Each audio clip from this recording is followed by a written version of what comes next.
നിങ്ങളുടെ ഫേവറേറ്റ് സീരിയലുകൾ ടിവിയിൽ വരുന്നതിന് മുൻപേ സൺ നെക്സ്റ്റ് ആപ്പിൽ കാണാം. ഇനി എല്ലാവർക്കും മുൻപേ കാണൂ. ഇപ്പോൾ തന്നെ സൺ നെക്സ്റ്റ് ആപ്പ് ഡൗൺലോഡ് ചെയ്ത് സബ്സ്ക്രൈബ് ചെയ്യൂ. അല്ല, നിന്റെ കുടുംബത്തെക്കുറിച്ചും പാവങ്ങളായ നിങ്ങളുടെ അഭിമാനത്തെക്കുറിച്ചും ഞങ്ങൾക്ക് എല്ലാവർക്കും ക്ലാസ് എടുത്തിട്ടല്ലേ നീ ഇവിടെ ഇറങ്ങി പോയത്? അല്ല, ഇപ്പൊ എവിടെ പോയി നിന്റെ അഭിമാനം? ഓ, ആവേശത്തെ ഇവിടെ നിന്ന് ഇറങ്ങിപ്പോയപ്പോഴത്തേക്ക് തോന്നിയിട്ടുണ്ടാവും ഇവിടെ നിന്ന് ഇറങ്ങി പോകുമ്പോ 3 നേരവും നേരെ ചൊവ്വ തിന്നാനൊന്നും ഇല്ലാന്ന്. അതല്ലേ അടുക്കള പുറത്ത് കാവൽ നിൽക്കുന്ന പട്ടിയെ പോലെ വീണ്ടും ഇങ്ങോട്ട് കടന്നു വന്നു. പത്മ, അവന്റെ നിയന്ത്രണം വിടുന്ന രീതിയിൽ താൻ സംസാരിക്കരുത്. അല്ല, ഇവന് നിയന്ത്രണം വിട്ട ഇവിടെ പ്രത്യേകിച്ച് എന്ത് സംഭവിക്കാന്? എടാ, നീയും ഇവളും തമ്മിലുള്ള യഥാർത്ഥ ബന്ധം എന്താന്ന് എനിക്ക് കൃത്യമായിട്ട് അറിയാം. ഭാര്യയും ഭർത്താവായിട്ടൊക്കെ അഭിനയിച്ച് എന്നെ എന്റെ മക്കളെ നീ ഒരുപാട് പറ്റിച്ചു. ഇവളെങ്ങനെയാടാ നിന്റെ ഭാര്യയാവുന്നെ? ഈ ചോദ്യം ഞാൻ ചോദിച്ചല്ല, നീ തന്നെ ഇവളോട് ചോദിച്ചതാ. ഓർത്തു നോക്ക്, നിന്റെ ഭാര്യയാവാനോ പത്മയുടെ കുടുംബത്തെ മരുമകളാകാനോ ഒന്നും ഇവൾക്ക് യോഗ്യതയില്ല.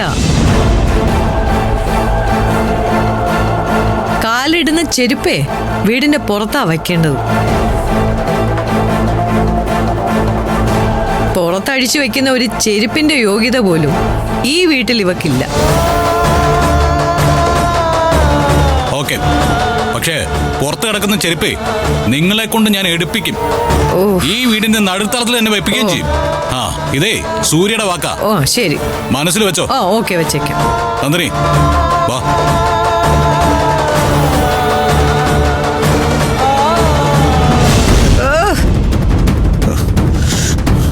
അല്ല, ഒന്ന് നിന്നേ.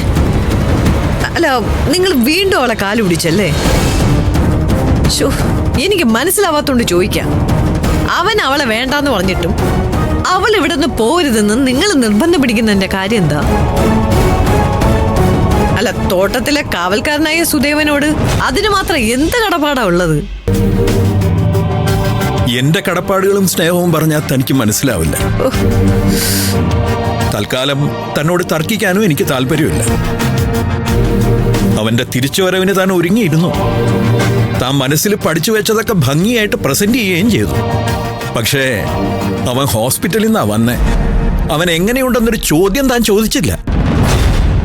എത്ര വിരോധം ഉണ്ടായാലും അവനെ ജീവനെ പോലെ സ്നേഹിക്കുന്നു എന്നൊക്കെ പറയുന്ന ഒരു അമ്മയാ താൻ. എന്നിട്ട് പോലും അങ്ങനെ ഒരു ചോദ്യം ഉണ്ടായില്ല. ചോദിച്ച ഉടനെ തന്നെ ഉത്തരം കിട്ടും. വൈരാഗ്യം കൊണ്ട് കണ്ണു കാണാതാവും. പക്ഷേ സ്വന്തം മക്കളെ കാണാതാവുന്ന അന്ധത ഒരമ്മയ്ക്ക് ഒരിക്കലും വരാൻ പാടില്ല.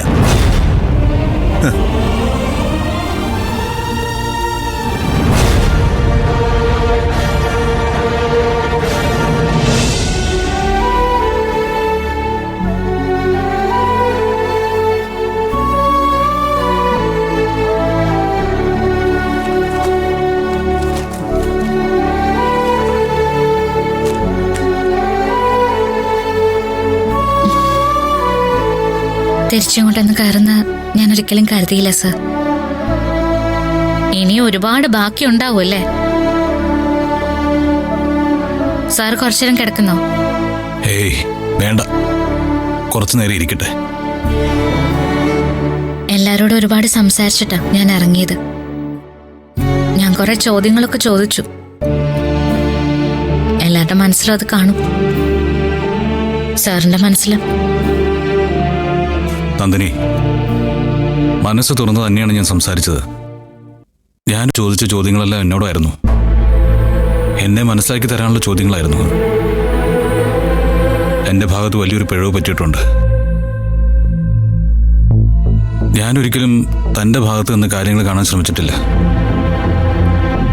തന്നെപ്പോലൊരു പെൺകുട്ടി ഇങ്ങനെയൊരു കാര്യത്തിൽ അകപ്പെട്ടാൽ എന്ത് ചെയ്യുമെന്ന് ചിന്തിച്ചില്ല. തെറ്റായിപ്പോയി. തൻ്റെ ലൈഫ് ഞാൻ തട്ടിപ്പറിച്ചു, എന്നിട്ട് ഇല്ലാതാക്കി. മറ്റുള്ളവർക്ക് ചവിട്ടി അരയ്ക്കാൻ വേണ്ടി തന്നെ ഞാൻ അവരുടെ കാൽച്ചുവട്ടിലേക്ക് ഇട്ടുകൊടുത്തു. താൻ വേദനിച്ച് കരയുമ്പോഴും ദൈവത്തെ വിളിച്ച് പ്രാർത്ഥിക്കുമ്പോഴൊക്കെ ഞാൻ മദ്യപിച്ച് വന്നു കിടന്ന് സുഖമായിട്ട് ഉറങ്ങി. പക്ഷേ തനിക്ക് അങ്ങനെ ഉറങ്ങാൻ പറ്റില്ലായിരുന്നെന്ന് ഇപ്പൊ എനിക്ക് മനസ്സിലായി. ബോധമില്ലാതെ കിടന്നുറങ്ങുന്ന എന്നെ നോക്കി എത്ര രാത്രികൾ തന്നെ ഉറക്കൊളച്ചിട്ടുണ്ട്, എത്ര രാത്രികൾ താൻ കരഞ്ഞു തീർത്തിട്ടുണ്ട്. എന്നിട്ടും വെളുപ്പിന് താൻ അടുക്കളയിൽ കയറുന്നു. എല്ലാവരുടെ ഇഷ്ടാനിഷ്ടങ്ങൾക്കനുസരിച്ച് അവർക്ക് വേണ്ടതൊക്കെ വെച്ചുണ്ടാക്കുന്നു. നന്ദിയില്ലാത്ത വർഗത്തിന് വേണ്ടി അടിമപ്പണി ചെയ്യുന്നു. എല്ലാത്തിനും കാരണം ഞാൻ ഒറ്റ ഒരുത്തനാ. വേണ്ട സർ, അതൊന്നും ഇപ്പൊ പറയണ്ട. പറയണം നന്ദിനി. ഇപ്പൊ പോലും അച്ഛൻ പറഞ്ഞൊരു വാക്കിന്റെ പേരില എന്നെ പരിചരിക്കാൻ വേണ്ടി താനിവിടെ നിൽക്കുന്നത്.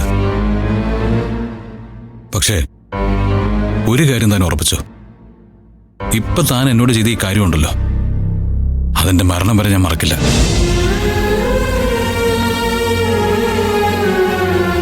പക്ഷെ നന്ദിനി, ഐ എം സോറി. തന്നെ ചതിച്ചതിന്, തന്റെ സ്വപ്നങ്ങൾ ഇല്ലാതാക്കിയതിന്, തന്റെ ജീവിതം ഇല്ലാതാക്കിയതിന് സോറി. സോറി. ഇനി ഇവിടെ ആരും തന്നെ ഒന്നും പറയില്ല. ഇവിടെ ആര് തന്നെ എന്ത് പറഞ്ഞാലും തന്നെ സംരക്ഷിക്കേണ്ടത് എന്റെ കടമയാ. ഞാനത് ചെയ്തിരിക്കും, അതുറപ്പാ. സാറിങ്ങനെ സംസാരിക്കണ്ട. സാറിങ്ങനെ മനസ്സ് സങ്കടപ്പെട്ട് സംസാരിക്കുമ്പോ ഒരു രസവും ഇല്ല. ഞാൻ സാറിന് കാപ്പി എടുത്തിട്ട് വരാം. നന്ദിനി. എന്താ സർ? ഇപ്പോ ഞാനൊരു 1.5K താനെന്നെ ഒരുപാട് ഹെൽപ്പ് ചെയ്യേണ്ടി വരും. സാരില്ല സർ. സാറിന് വേണ്ടി എന്ത് ചെയ്യാനും എനിക്ക് സന്തോഷമേ ഉള്ളൂ. കാരണം സാർ എന്റെ കുടുംബത്തോട് മര്യാദ കാണിച്ച ഒരാളാ. എന്റെ അച്ഛനെയും അനിയത്തിമാരെയൊക്കെ ചേർത്ത് പിടിച്ച ഒരാളാ.